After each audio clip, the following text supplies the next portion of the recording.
In this video, I'm going to show you how you can fix we ran into a problem loading this app on Microsoft 365 Copilot. If this video helps, please like and subscribe to this channel. Alright, so if you can't load your Copilot and you've tried severally here to reload the app, but nothing works, then there are quite a number of steps you can take to fix this.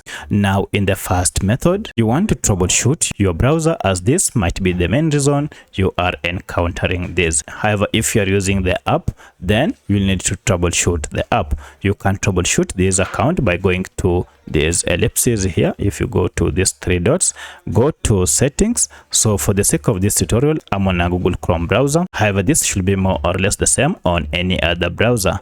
Go to privacy and security option and choose here delete browsing data. Choose the length of time you want the data to be deleted, and once you have selected the length of time, you can select up to all time, and once it is selected, make sure you also check the below options. Then go to delete data, and this will clear data for the above selected period. Once that has been cleared, now go open a new tab, log into your account, and now this time around you should be able to see all your details or all your account information loaded once you are logged in. However, should this not work, then check and then see that you are not using any VPN. If you have any VPN app turned on or any recently installed security app, this might be the main reason you are experiencing this.